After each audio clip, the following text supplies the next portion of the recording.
अस्सलाम वालेकुम and welcome back to our channel stars with H K. आज का सेशन हमारा ऑक्यूपेशनल थेरेपी सीरीज़ का तीसरा सेशन है और आज के हमारे सेशन का टॉपिक है gross motor, fine motor and occupational therapy. इससे पहले जो दो सेशन हम कर चुके हैं, अगर आप उनको देखने में इंटरेस्टेड हो तो हमारी यूट्यूब चैनल में जो प्लेलिस्ट है ऑक्यूपेशनल थेरेपी सीरीज सेशन वाली, वहाँ पे उनको देख सकते हैं। हम फ्यूचर में भी ऐसी हेल्पफुल वीडियोज़ और सेशंस आपके लिए लाते रहेंगे। सो आपसे यही रिक्वेस्ट कि चैनल को ज़रूर सब्सक्राइब कर लें और बेल बटन को भी प्रेस कर दें। इसके अलावा अपने आसपास दीगर पेरेंट्स तक इस इन्फॉर्मेशन को शेयर कीजिए, हो सकता है आपका एक शेयर किसी के काम आ सके। चलते हैं आज के सेशन की तरफ। और आज के इस सेशन में हमें एक दफ़ा फिर ज्वाइन किया है फातिमा बतूल ने, जो कि एक्सपीरियंस्ड ऑक्यूपेशनल थेरेपिस्ट हैं, बिहेवियर थेरेपिस्ट हैं और सेंसरी इंटीग्रेशन थेरेपिस्ट हैं। वैरायटी ऑफ जगहों पे काम कर रही हैं, including her own setup that is enlighten care by Fatima Batool. Thank you very much miss Fatima कि आपने इस सेशन के लिए, इस टॉपिक के लिए टाइम निकाला, and welcome to our channel once again. Walaikum assalam, Kamal साहब. Hope you are doing well. Thank you so much for inviting us. So anytime जब भी ऑक्यूपेशनल थेरेपी की अवेयरनेस क्रिएट करने की जरूरत है तो I try my level best कि मैं जरूर इसमें शिरकत कर सकूं और हम इसके बारे में इंफॉर्मेटिव डिस्कशन कर सकें। राइट, बहुत शुक्रिया जी। और चलते हैं हम टॉपिक की तरफ। जो हमारा टॉपिक है, टाइटल जो है वो है gross motor, fine motor and occupational therapy. तो हम इसको सेग्रीगेट करके वन बाय वन देखते हैं ताकि मेरे जैसे और जो नए लोग हैं उनके लिए भी ज़रा आसानी हो जाए। तो सबसे पहले हम ये पूछना चाहेंगे कि ग्रॉस मोटर है क्या, ग्रॉस मोटर एक्टिविटीज़ क्या हैं, किन मसल्स की एक्टिविटीज़ को हम ग्रॉस मोटर कहते हैं। कुछ एग्जांपल्स के साथ भी हमें थोड़ा एक्सप्लेन करें तो मेरे लिए भी और लोगों के लिए भी ज़रा आसानी हो जाएगी। सो बेसिकली ग्रॉस मोटर के बारे में जब भी बात की जाती है तो basically it includes all the large muscles of body. जितने भी जिस्म के आपके लार्ज मसल्स होते हैं और सारे उसके जॉइंट्स मूवमेंट होती हैं वो सब ग्रॉस मोटर फंक्शनिंग के अंदर आती है। मिसाल के तौर पर जिस तरह कैच एंड थ्रो करने के लिए आपको अपने हैंड्स दरकार और आप पूरे एंगल में बॉल को थ्रो करते हैं तो विच मीन्स आप अपने लार्ज मसल्स और लार्ज जॉइंट्स को यूज कर रहे होते हैं। सो इसी तरह किकिंग के लिए आप अपने लार्ज मसल्स, लार्ज जॉइंट्स, जैसे सपोज आप फुट को यूज कर रहे होते हैं and you can kick the ball. But gross motor क्यों हम कह रहे हैं, क्योंकि लार्ज मसल के साथ साथ मोटर प्लानिंग इन्वॉल्वमेंट इसके अंदर है। यानी ब्रेन एंड बॉडी एक साथ कोऑर्डिनेट कर उस एक्शन को प्ले कर रहा होता है जो कि आपसे एक्सपेक्टेड होता है उस एनवायरनमेंट के अंदर। मिसाल के तौर पर कैच एंड थ्रो करने के लिए मुझसे एक्सपेक्ट किया जा रहा है कि मैं अपने हैंड्स ओपन करूं और बॉल को कैच करूं। फॉर दैट मेरा हम्म। मोटर कोऑर्डिनेशन होना जरूरी है और मेरे बॉडी का बिल्कुल, यानी मेरे जो मसल्स ऑफ हैंड्स हैं और जो मेरे मसल्स ऑफ रिस्ट हैं, आर्म्स के जो मसल्स हैं, वो इतने स्ट्रेंथन हों कि वो आराम से उस बॉल को कैच कर लें। सो बेसिकली इस तरह से हम ग्रॉस मोटर को कहते हैं कि gross motor basically all the large muscle movements जिसके अंदर आपको मोटर प्लानिंग रिक्वायर्ड हो तो उसको हम ग्रॉस मोटर में डालते हैं। और ग्रॉस मोटर के अंदर बेसिकली हम तमाम बड़े एरियाज यानी बड़े मसल्स जहां जहां रिक्वायर्ड होते हैं मूवमेंट के लिए उनको यूज करते हैं। इसमें हैमस्ट्रिंग मसल्स हो सकते हैं, बाइसेप्स ट्राइसेप्स मूवमेंट हो सकती हैं, डिफरेंट किस्म के मसल्स की इन्वॉल्वमेंट रहती है। हम्म। हम ये यस। अब अपने व्यूअर्स को थोड़ी देर में दिखा भी देते हैं कि ग्रॉस मोटर की जो एक्टिविटीज हैं वो क्या हो सकती हैं।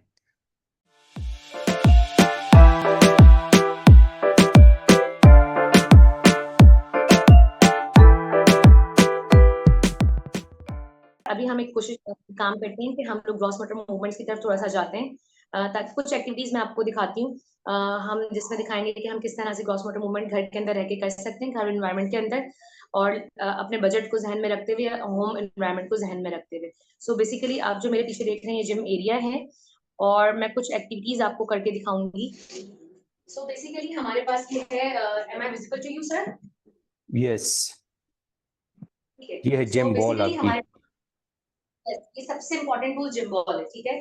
तो लेट्स हम्म। सपोज हम जिम बॉल हमारे बच्चों को हमें नहीं समझ आ रहा कि क्या क्रॉस मोटर मूवमेंट्स कराएं और क्या नहीं कराएं, तो आप क्या कर सकते हैं कि आप अपने बच्चे को यहाँ पे, ये हम लोग एक बेबी अज्यूम कर रहे हैं, ठीक है, बेबी को हम लोग ओके। लेके गए और इसकी is it visible to you? Yes. So अगर हम इस काम करेंगे हम स्मॉल बॉल ले लेते हैं ताकि देखने वालों के लिए विजुअल क्लियर हो। So okay. ये हम इसको यहाँ पे अज्यूम, ये हमारी बॉल है। अगर हम हम्म। उसकी ग्रॉस मोटर डेवलपमेंट कर रहे हैं तो मैं चाह रही हूँ कि उसकी हैंड स्ट्रेंथनिंग आ जाए और उसकी हैंड स्ट्रेंथनिंग बहुत अच्छी हो जाए। तो मैं ओके। एक बेबी को, बच्चे को बॉल पे लेने के बाद उसको यहाँ पर हम लोग लेके गए और उसके हैंड्स को हमने फ्लोर पर टच कराया।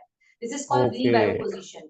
हम्म। हम्म। बॉल में हम्म। रहते हुए कर सकते तौर पर हम समझ लें कि हमारे पास जिम बॉल नहीं है और अब हम काम कैसे करें, तो हम क्या कर सकते हैं कि आपके घर में कोई फर्नीचर है, कुछ भी नहीं है, फर्नीचर है, आपने उस बच्चे को, जैसे बेड है, सो बेड के एंड से हम बच्चों को डिफरेंट किस्म की एक्टिविटीज, जैसे बेड के एंड हम अज्यूम कर लेते हैं, तो हम बेड के एंड हमारे पैर हैं और हमारे हैंड्स फ्लोर पर होते हैं इस तरह से, ठीक है, ओके। ताकि आप इजीली अपने फर्नीचर को यूज करते हुए, या आपने अपना फर्नीचर यूज किया ऐसे और आपने उसके हैंड्स प्लेस किए, यानी अगर जिम बॉल भी नहीं है और आपके पास वो रोलिंग अगर प्लो होता है गांव तक, जिसको अक्सर हमारे यहाँ कहा जाता है, तो ओके। आपने गांव तक हाँ। पे और ऐसे आपने फ्लोर पे आपने हैंड्स रखा है, इससे आपकी प्रॉपर स्ट्रेंथनिंग आएगी, जिससे आपकी ये जो हैंड्स हैं, ये जो आपकी अपर अपर आपकी जो अपर आर्म अपर लिम है, यहाँ पर स्ट्रेंथनिंग डेवलप हो जाएगी।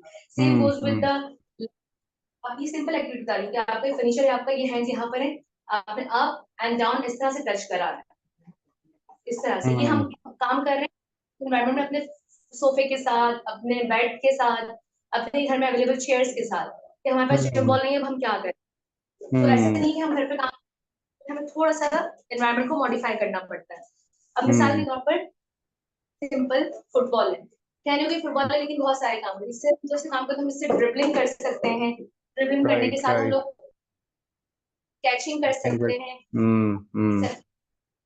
सर हम इसकी किकिंग कर सकते हैं।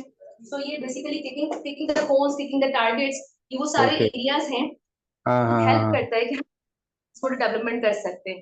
फिर प्लस हम्म इसके साथ साथ अगर देखें कि हमारे पास और बहुत से तरीके हैं, मिसाल के तौर पर आपको कुछ नहीं मिलता है और आप समझ रहे हैं कि अब कैसे हम करें, तो ये हमारी लेडर्स हैं, अगर आपके पास लेडर्स नहीं है तो आपके घर में हमेशा ऐसा होता है कि हमारी खिड़कियां होती हैं, उनपे ग्रिल्स हम्म लगी होती हैं, हम्म के साथ हम्म काम हम्म कर सकते हो, तो हम इनको होल्ड करा के स्क्वाट पोजीशन मेंटेन कर सकते हैं, चेस्ट अप एक्सरसाइज कर सकते हैं, इससे हम अपनी ग्रॉस मोटर मूवमेंट्स को कर सकते हैं।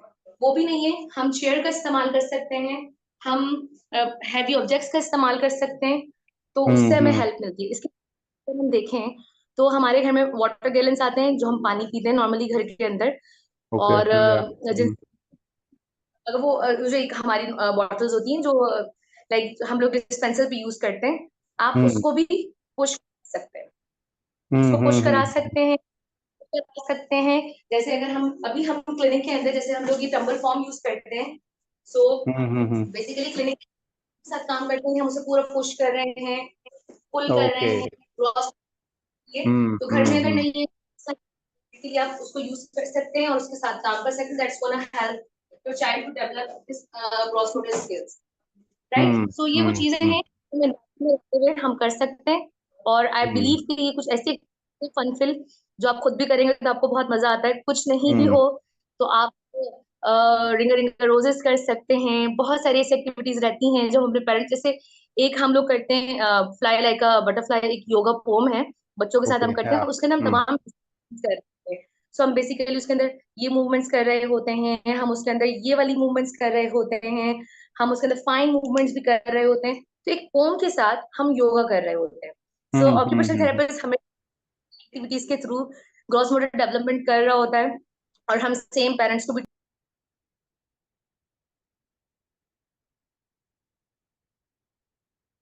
रहती हैं, राइट। सो आप इसको ऐसे करेंगे तो आई डू बिलीव के तमाम पेरेंट्स को बहुत फायदा होगा और they will be very facilitated और उनको आसानी रहेगी। फिर भी अगर किसी पेरेंट को कोई क्वेश्चन हो, I am always here through, sorry Kamran साहब, आप हमसे कांटेक्ट कर सकते हैं। हमारी पूरी कोशिश होगी, मेरी पूरी पर्सनली कोशिश होगी कि मैं आपकी हेल्प कर सकूं। मैं डेवलपमेंटल माइलस्टोन लाजमी आपको शेयर कर दूंगी कामरान साहब, आप उसको प्लीज लगा दीजिएगा ताकि पेरेंट्स के लिए आसानी रहे।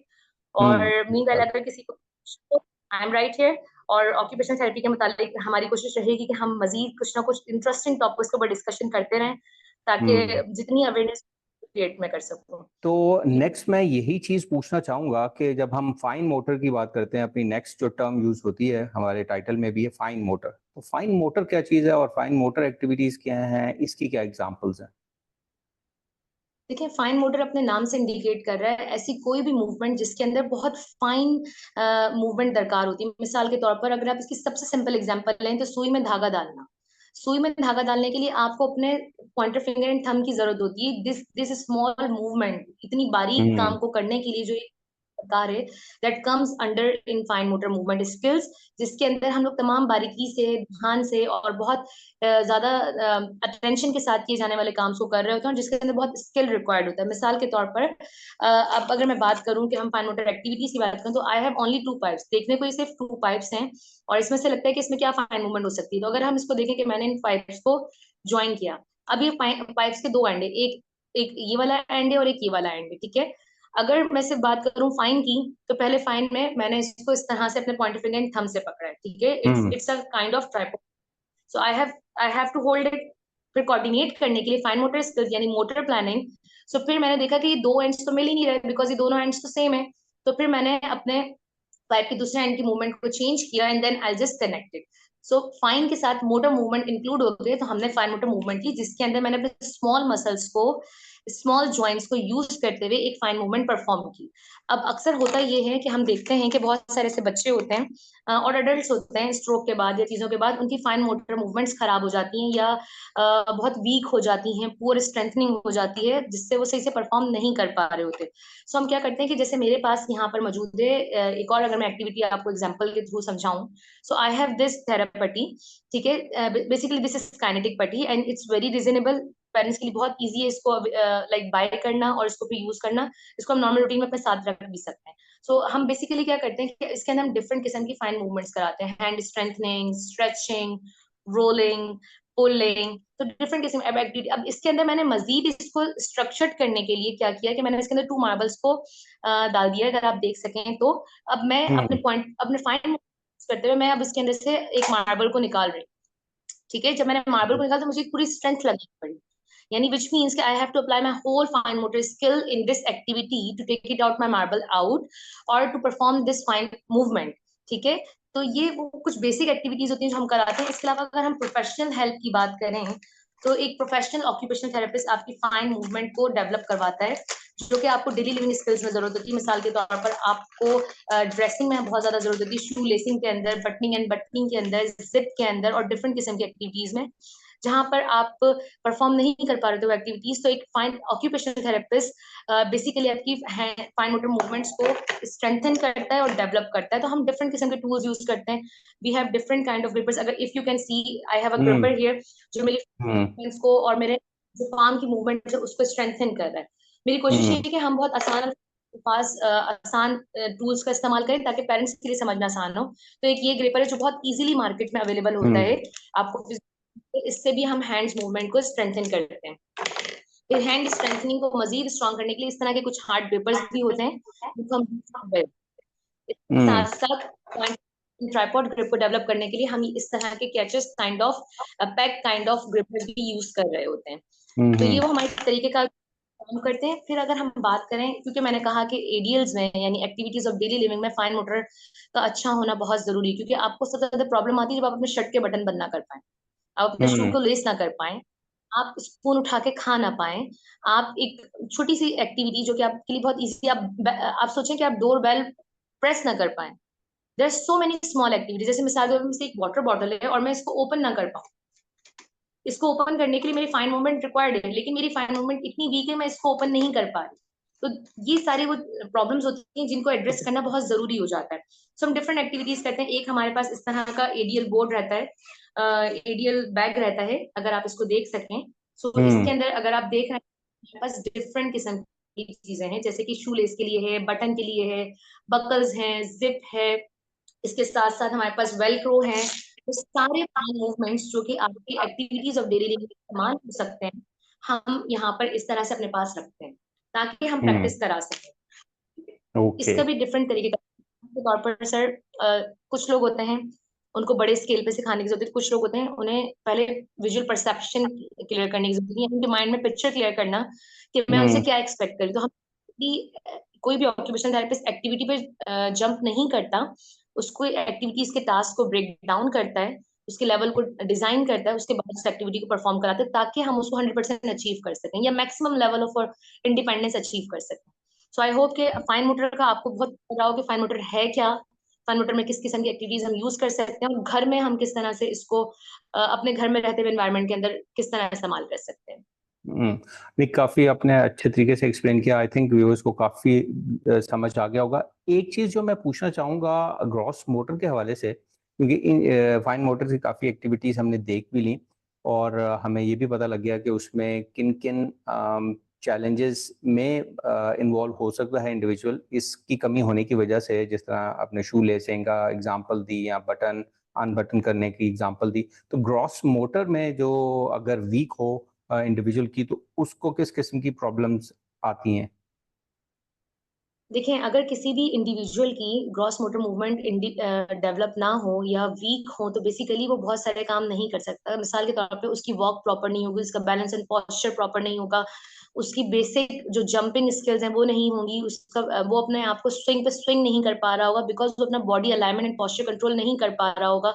कैच एंड थ्रो के लिए एक सिंपल बॉल को कैच करना उसके लिए प्रॉब्लम हो जाएगा, किक करने के लिए एक सिंपल बॉल को किक करना प्रॉब्लम हो जाएगा। जब आप स्कूल एनवायरनमेंट में बैठते हैं, तो स्कूल एनवायरनमेंट के अंदर उस वक्त आपको डिफरेंट एक्टिविटीज आपसे एक्सपेक्ट की जाती है। जैसे स्पोर्ट्स में एंगेजमेंट है, वो इंडिविजुअल स्पोर्ट्स में एंगेज नहीं कर पाएगा। क्लासरूम एनवायरनमेंट के अंदर वो बहुत सारे, जैसे बैग को उठाना है, बैग को उठा नहीं पाएगा, अपने अपने नोटबुक्स को निकाल के रखने वाले काम नहीं कर पाएगा। फिर इसके साथ साथ आप देखेंगे कि बोर्ड पे लिखने वाले काम हैं, वो चीजें हो गई। बहुत सारे ऐसे एरियाज आते हैं जो कि हमें इंटैक्ट मिलते हैं अगर हम उन एरियाज हमारा वीक हो जाए।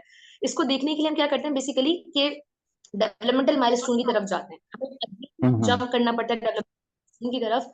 और एज अप्रोप्रिएट एक्टिविटीज को हम चेक करते हैं। जैसे एज अप्रोप्रिएट एक्टिविटीज सपोज कर लीजिए कि वॉकिंग है, रनिंग है, जंपिंग है, क्रॉलिंग है, किकिंग है, थ्रोइंग है।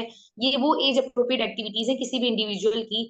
या वॉकिंग ऑन ऑब्स्टिकल कोर्स, इस तरह की कोई भी चीजें आप लगा लें।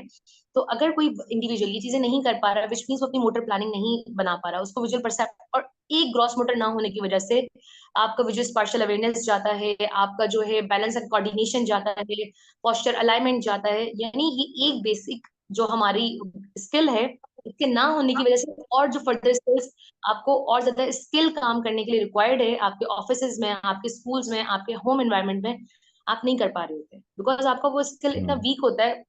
सोचें आपकी बॉडी में ताकत नहीं है और हम्म आपको अपने ऑफिस में कोई काम करना है, you are unable to lift anything because you hmm don't have that strength in you don't have that strength in your legs कि आप पूरे एक स्ट्रेंथ एंड एक्टिविटी को कर आप उस पुश ना करें। आपको कोई चीज पुश करनी है, आपको कोई हम्म फर्नीचर पुश करना, ज्यादा बड़ी बात नहीं करते। आपके अंदर हाथों में पैरों में इतनी जान नहीं है, इतनी ताकत नहीं है कि आप उसको पुश कर सकें। इसमें बात हम्म सिर्फ वीकनेसेस की नहीं है, डेवलपमेंट हम्म की भी है। तक डेवलपमेंट हुई है या वीक तो नहीं है, ये देखने की जरूरत होती है। क्योंकि न्यूट्रिशनल फैक्टर एक अलग फैक्टर है जो कि बहुत इंपॉर्टेंट है, but this is also very important factor कि आया डेवलपमेंट हुआ नहीं हुआ है, तो वीक तो नहीं है, ये देखने की जरूरत होती है। जो एक स्किल्ड ऑक्यूपेशन थेरेपिस्ट और फिजियोथेरेपिस्ट इस चीज को असिस्ट करता है। ये दो लोग ऐसे स्किल्ड लोग होते हैं जो कि इसको असिस्ट करते हैं और इसके बारे में एक्टिविटीज को सजेस्ट करते हैं पेरेंट्स को। और सबसे इंपॉर्टेंट बात मैं यहाँ पे सॉरी करना चाहूंगी, शायद मैं टॉपिक से निकल जाऊं, हम्म कि जो एक फिजियोथेरेपिस्ट होता है बेसिकली वो ग्रॉस मोटर डेवलपमेंट और मूवमेंट्स को इनिशिएट करता है। जैसे हमारे पास हम देखते हैं कि स्ट्रोक के पेशेंट अपनी वॉक को भूल जाते हैं, वॉक वो करना छोड़ देते हैं या वो वॉक उनकी खराब हो जाती है, तो जो हम्म, फिजियोथेरेपिस्ट होता है वो उसको इनिशिएट कराता है, फिर वही उस ग्रॉस मोटर मूवमेंट को ऑक्यूपेशन थेरेपिस्ट लेता है और उसको फंक्शनिंग की तरफ लेकर आता है। Getting my okay. पॉइंट कि एक करते मिलके कि यानी वो हमें मूवमेंट इनिशिएट करके देते हैं, उस मूवमेंट को फंक्शनिंग तक लाने वाला काम हमारा होता है। तो इस तरह ग्रॉस मोटर राइट। पे ये दो लोग ऐसे प्रोफेशनल्स जो कि काम कर सकते हैं।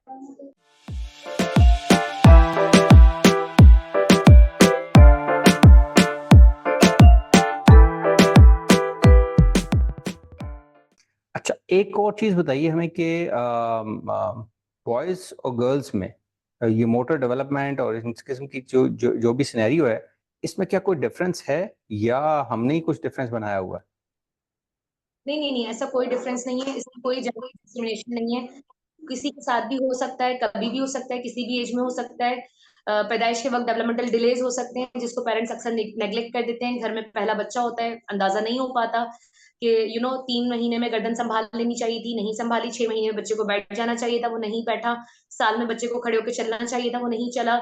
या स्ट्रोक का पेशेंट है तो, या एपिलेप्सी है, या अल्जाइमर्स है, डिफरेंट मेंटल कंडीशंस को भी हम देख रहे होते हैं क्योंकि साथ साथ। तो लाइक अगर वो नहीं हुआ है तो हम इग्नोर कर रहे होते हैं या हमें पता नहीं होता या हम कम अवेयर होते हैं। तो इसमें जेंडर का कोई ताल्लुक नहीं होता, इसका ताल्लुक हम्म आपकी उस कंडीशन से होता है। कंडीशन किसी को भी हो सकती है, किसी भी एज में हो सकती है, कभी भी हो सकती है। अल्लाह ताला हम सबकी हिफाजत करे। हम्म। अच्छा, आपने जिक्र किया कि ऑक्यूपेशनल थेरेपिस्ट और फिजियोथेरेपिस्ट जो है ये दो मेन लोग हैं जो कि इस सारे मूवमेंट्स को, मोटर डेवलपमेंट को इनिशिएट करते हैं, वो सारी एक्टिविटीज़ को। हमने ये देखा है कि इनके साथ साथ हेल्पिंग प्रोफेशनल्स भी आ सकते हैं जो कि ऑब्वियसली मुख्तलिफ जिस तरह राइटिंग में और इस तरह की चीज़ों में स्पेशल एजुकेटर्स हैं या वो भी इन्वॉल्व हो सकते हैं उस फाइन मोटर की डेवलपमेंट में और मजीद उसको स्ट्रेंथन करने में। इसके अलावा भी कुछ प्रोफेशनल्स हेल्पिंग के तौर पर रोल प्ले कर सकते हैं।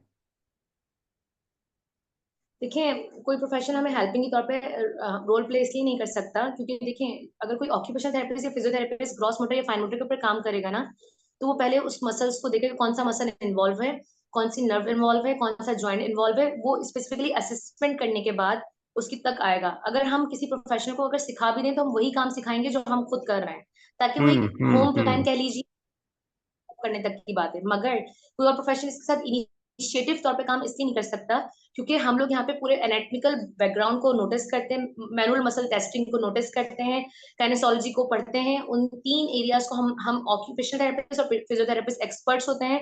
ergonomics एंड पोस्चर को हम लोग कर रहे होते हैं। तो ये हमारे सब्जेक्ट्स होते हैं, बायोमैकेनिक्स काइंड ऑफ सब्जेक्ट्स हमारा बैकग्राउंड है। अगर हम्म। हम उस मतलब अगर कि सर आपका थिनार मसल्स आपके वीक हैं, तो मैं आपको हम्म। कोई चीज बैकग्राउंड से, मैं अगर आपको से आपके हैमस्ट्रिंग मसल्स वीक हैं तो मैं आपसे जो है बेसिकली मैं आपको बैकग्राउंड के साथ बात करूंगी, एविडेंस बेस्ड प्रैक्टिस के बाद बात करूं, मैं क्वाड्रिसेप की बात करूं, मैं सोलिसिस मसल्स की बात करूं, मैं किसी भी मसल्स का नाम जैसे मैं ले रही हूँ इस वक्त, तो हम्म। इन मसल्स की मैं बैकग्राउंड के साथ बात करूंगी। मुझे पता होगा इसका ओरिजिन क्या है, इसका इंजर्शन क्या है, इसकी मूवमेंट क्या है, इसको करने के लिए क्या रेंज ऑफ मोशन होनी चाहिए, गोनियोमेट्रिक क्या होगी। तो मेरे पास एक बैकग्राउंड है। एक फिजियोथेरेपिस्ट ऑक्यूपेशनल थेरेपिस्ट बैकग्राउंड के साथ काम करता है। कोई भी प्रोफेशनल्स उस प्लान को एग्जीक्यूट करने में हेल्प कर सकता है, मगर वो अप्लाई या इम्प्लीमेंट या प्लान दे नहीं सकता बिकॉज ही और hmm. She is unable to think. I do believe this. Okay, okay, fine. अच्छा, ये बताइए कि जो पेरेंट्स हैं उनको आप क्या समझती हैं कि कब प्रोफेशनल हेल्प सीख करनी चाहिए? क्या वो देखें ऐसा या क्या ऑब्जर्व करें? किस वक्त उनको चाहिए कि हाँ, ये टाइम है कि किसी प्रोफेशनल की हेल्प लेनी चाहिए हमें? उसके बारे में क्या कहती हैं? देखें, मेरी हर तमाम तर पेरेंट्स से रिक्वेस्ट है और स्पेशली न्यू पेरेंट्स से मेरी रिक्वेस्ट होती है कि आप सिर्फ एक नोटिस करें, आप लोग कुछ भी ना करें। जब आपका पेरेंट बनने का जर्नी होता है, सो आप लोग सिर्फ एक चीज देखेंगे, आप डेवलपमेंटल माइलस्टोन एक ऐसी चेकलिस्ट होती है जो आपको इजीली आराम से गूगल पे भी मिल जाती है। बहुत सारी से फ्री वेबसाइट्स भी हैं जो उसको प्रोवाइड करती हैं। अगर आप चाहेंगे तो मैं in the end of the session मैं उसका कोई लिंक शेयर कर दूंगी या कोई इसका पीडीएफ शेयर कर दूंगी। तो उसमें एज अप्रोप्रिएट एक्टिविटीज लिखी हुई होती हैं। आप क्या कर सकते हैं, आप ये देख सकते हैं मिसाल के तौर पर 3 महीने हैं, 1 महीना है, मेरे 1 महीने 3 महीने के अंदर मेरे बच्चे की ये मूवमेंट होनी चाहिए थी, मेरे बच्चे की मूवमेंट नहीं है। उसको हैंड ग्रिप ऐसी होनी चाहिए थी, मेरे बच्चे की ग्रिप नहीं है। मेरे बच्चे को बैठना चाहिए था, मेरा बच्चा नहीं बैठ रहा। तो जब आप माइलस्टोन्स को चेकलिस्ट करते रहते हैं ना, तो आपका एक क्लोज विजन होता है, क्लोज आई होती है आपके बच्चे की ग्रोथ के ऊपर, जिससे आपको हेल्प मिलती है कि आप चेक कर सकें कि वो ग्रॉस मोटर उसकी डेवलपमेंट है या नहीं है, फाइन मोटर डेवलपमेंट है या नहीं है, कॉग्निशन डेवलपमेंट है या नहीं है, स्पीच डेवलपमेंट है या नहीं है, या बिहेवियरल डेवलपमेंट्स हैं या नहीं है। तो ये सारी चीजें आपको पता कर सकती होती है हमेशा डेवलपमेंटल माइलस्टोन से। मेरी तमाम तर पेरेंट्स से ये रिक्वेस्ट होती है कि काइंडली काइंडली डेवलपमेंट माइलस्टोन को चेकलिस्ट को अपने साथ क्लोजली मॉनिटर करते रहा करें, अपने पीडियाट्रिशियन से डिस्कशन करते रहा करें। फिर भी अगर कोई चीज समझ ना आए तो we are here for help, but for them they have to check the gross motor fine motor skills developmental milestone checklist ताकि उनके लिए इजी रहे, और ये बहुत जरूरी भी है। हम्म। यानी कि optimal development of fine motor and gross motor के लिए ज़रूरी है कि वो उस चेकलिस्ट को पेरेंट्स अवेयर भी हों, उसको देखें भी, समझें भी, और ये नोट भी साथ साथ करते जाएं कि उस बच्चे की, उनके बच्चे की डेवलपमेंट उस हिसाब से उसके मुताबिक चल रही है। थोड़ा बहुत प्लस माइनस तो हो सकता है, लेकिन अगर कुछ ज़्यादा डेविएशन देखें तो वो ज़रूर राब्ता करें प्रोफेशनल से। राइट जी? बिल्कुल ऐसा ही है, बिल्कुल ऐसा ही है। हम्म। ओके जी, तो इसी के साथ जी we are almost end of this particular section, जो हमारा था कि क्रॉस मोटर, फाइन मोटर और ऑक्यूपेशनल थेरेपी कैसे इन्वॉल्व होती है इसको समझने में, इस पे काम करने में। हमारा मकसद ये था कि हम हर डिफरेंट टॉपिक्स को छोटे-छोटे चंक्स में डिवाइड कर सकें ताकि पेरेंट्स को भी समझने में आसानी हो। So miss Fatima, thank you very much for this session और आई होप कि ये इन्फॉर्मेशन जो आपसे हमें मिली है ये ज़रूर पेरेंट्स के लिए हेल्पफुल साबित होगी और बहुत इन्फॉर्मेशन मेरे लिए भी थी। और हम आपका नंबर या कॉन्टैक्ट इन्फॉर्मेशन वीडियो के डिस्क्रिप्शन में भी डाल देंगे so that people can contact you as well directly भी। बहुत से ग्रुप्स में तो व्हाट्सएप और फेसबुक ग्रुप्स का पार्ट हैं, लेकिन डायरेक्ट इन्फॉर्मेशन भी हम डाल देंगे। और आई होप कि ये इन्फॉर्मेशन जो अभी आपने दी है, पहले भी जो फाइन मोटर की एक्टिविटीज़ को एक्सप्लेन किया था विद मटेरियल और इक्विपमेंट, और ये भी जो ग्रॉस मोटर की एक्टिविटीज़ हैं, पेरेंट्स पूछते रहते हैं कि हम घर पे कैसे करें, ये कैसे करें, वो कैसे करें, तो इससे बहुत से आइडियाज़ उनको बेसिक अंडरस्टैंडिंग अगर डेवलप हो जाए तो वो खुद भी बहुत से आइडियाज़ निकाल सकते हैं। So thank you very much बिल्कुल। जी। और इसी के साथ हम आप सब लोगों से भी इजाज़त चाहेंगे। इंशाल्लाह नेक्स्ट सेशन में एक नए गेस्ट के साथ, एक नए टॉपिक के साथ आपके सामने दोबारा हाज़िर होंगे। Until then take care and अल्लाह हाफ़िज़।